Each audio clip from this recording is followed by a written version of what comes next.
今天聊一下近期中美这互相出招的脉络和真实的战线到底是怎么样的，对吧？说这个战报可以说谎，但是战线不会。咱们看一下战线是怎么样的。不知道大家有没有发现我们和阿美经济上的摩擦如果不基础，全球的这个摩擦就偏基础。你看最近我们这个烈度起来了，对不对？其实全球的地缘上的斗争的烈度其实是在下降的，大家可以看一下。就是都处于一种相对停滞观望的阶段。它虽然没有偃旗息鼓，但是你像之前这个不管是印巴冲突还是俄乌炮火连天的，每天一个战报的情况是不是不一样了？其实这个就很说明问题了。你看我们和阿美这个经济摩擦偃旗息鼓的时候，全球地缘反而不基础。这个其实就是现在驱动着整个世界的最底层的矛盾，可以简单的看作是中美博弈的矛盾，也可以看作是，与其说是最大消费国，不如说是最大的货币生产国和最大的货物生产国之间，现在不再按照原有的流程，我们制造，它印钱，然后印一个纸就把东西拿走了，不再继续这个模式了。所以其实在这个模式上的所有的全球的利益体，它都会出现问题。就是因为会出现这样的问题，所以我们实际上才是一切的矛盾的核心。但是我们现在有能力让矛盾不爆发在我们身上，但是这个矛盾它是客观存在的，对吧？现在就是有人有币没有货嘛，它现在最大的问题就是没有货，你怎么办呢？所以现在出现的这个问题就是没有货的话，那就得找货呀，就得来撑着自己的这个滞胀或通胀所以就决定了，如果呢跟我们偃旗息鼓的时候，实际上它就会满世界的找茬。大家还记不记得就是4月我们关税互相加码的时候，是什么时候提出的要有双方的在日内瓦的会谈？大家记得时间吗？这个时间就是507空战当天，就是我们同意接下来要谈了，然后507空战爆发了，再然后打完了，我们在5月10号见面，5月14号说达成延期关税90天的协议。所以的这个方面就能看出来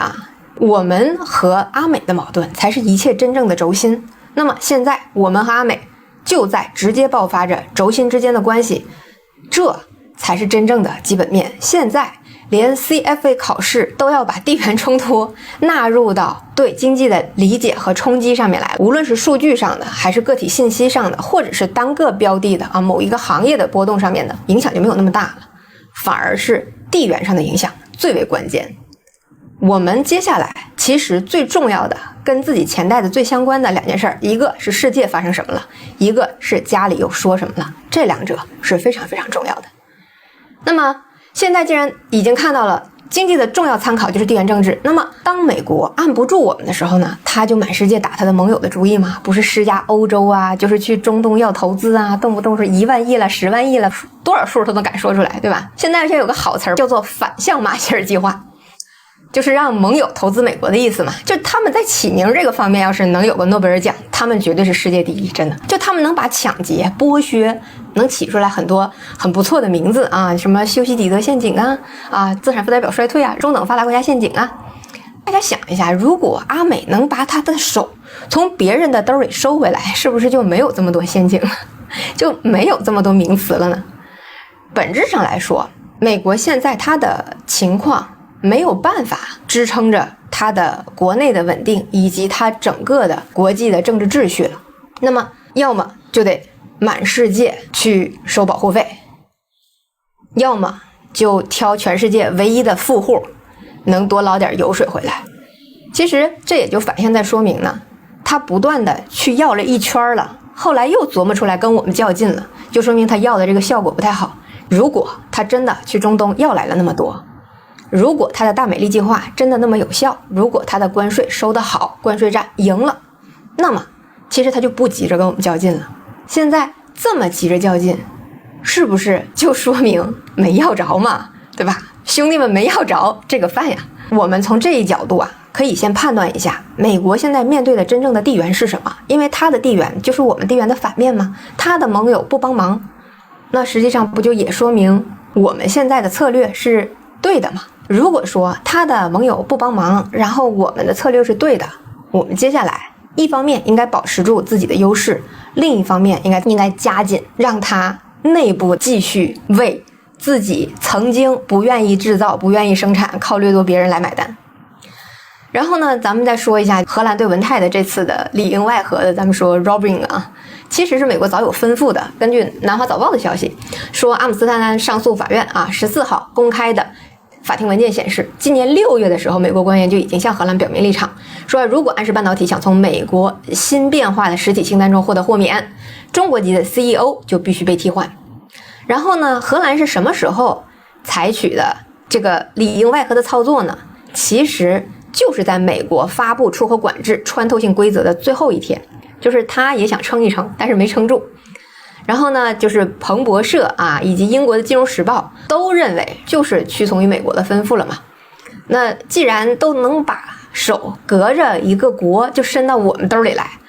我们肯定要采取的措施是让他意识到全世界要反和跟我们家来劲，一定是跟我们来劲损失更大，才能有效的避免百全来嘛。那么这就是下一个阶段我们博弈的一个重点。换言之，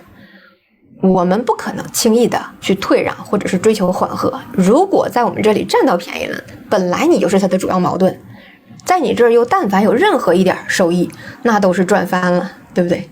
所以我们在这个阶段的时候要意识到，不管这一周有怎么样的一个波动，它都是正常的，毕竟它依然是旧有的霸主。我们再去对抗和抽离原有的这个垄断的时候，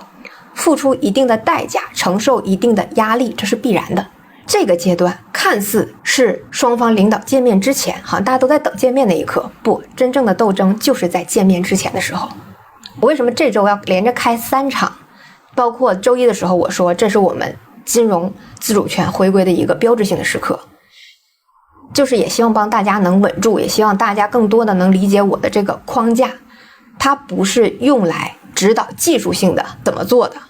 而是告诉大家接下来会发生什么，建立在你有一个预判的基础上。我们现在处在这个时点上，越是双方要见面了，越是出招最频繁的时候，对吧？谈之前打得最凶，这一点能理解。是的，战场上拿不到的，谈判桌上就拿不到。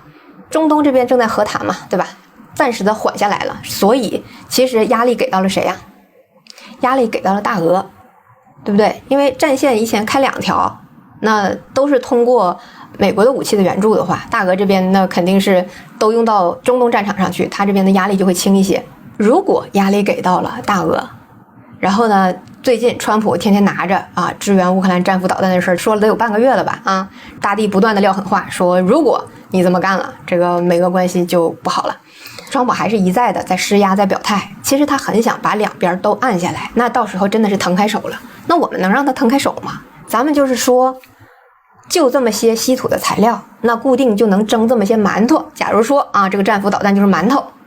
你是自己留着用呢，还是送到去原屋呢？你自己还造得出新的来吗？所以想想我们这次的反击，不是一个单纯的一个你是自己留着用呢，还是送到去原屋呢？你自己还造得出新的来吗？所以想想我们这次的反击，不是一个单纯的一个维度的反击。大家要看到，我一直在强调，我们不轻易出手，但是我们出手的时候，往往追求的是战略上的多赢，一个多元利益的既定事实的改变。第二，一定是他出手在先，我们相机行事，不是说他动一下你动一下，那不等于还是在反向管理你吗？我撂到你，我动你就动的话，我岂不是可以通过你一定会反向操作，然后来控制你啊？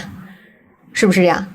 其实当年苏联就是被美国这样控制的嘛，就是我干个啥你一定要干嘛，所以我就诱着你去做军备竞赛，诱着你去浪费自己的国家资源去做一件其实你不擅长的事儿，这不就变成了他打他的，然后我们还打他的，所以呢不能，我们要打我们的。前天说周一的时候说，这是我们金融自主权回归的一个很重要的历史时刻，以及周二周三这个市场的表现。其实这很重要的一点就是，我们好也不是因为你，我们坏也不是因为你，不会因为你的威胁我就跟着抖三抖，这是自主权。同时我也不为了证明我腰杆子硬，为了向你证明我有实力，我就挺在这儿，该调整不调整，该波动不波动，该交换筹码交换筹码。所以这就是这两天市场真实的意思。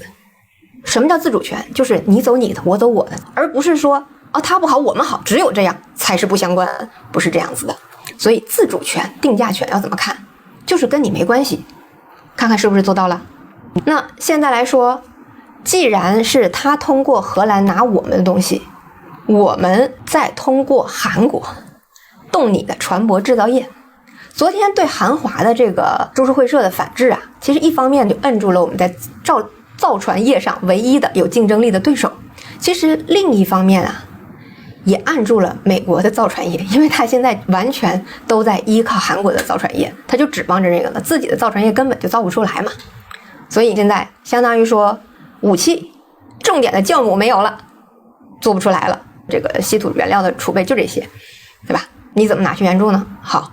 围魏救赵了。另一方面，船舶把你卡住了，你现在不是在对委内瑞拉施压吗？你就这么几艘战舰，还有坏的，这个杜鲁门号到现在也没修好，如果还把韩国的造船业一卡，哎呦，这美军的实力很值得期待的是吧？所以看我们所有的出手只追求事实上的改变，而且我们什么时候出手怎么出手都由我们自己决定。大家不要觉得说他动一动我们就立刻摁住他，立刻就是一蹦3丈高，不，那不叫有自主权。有自主权叫做战略性的博弈，这个才叫做有自主权。所以接下来我们和他的对抗烈度啊还是会增加的，大家对下一个阶段要有一定的宏观角度上的把握和理解，否则的话你观看现在的数据或指标，其实没有办法真正的帮助你预测接下来要发生什么。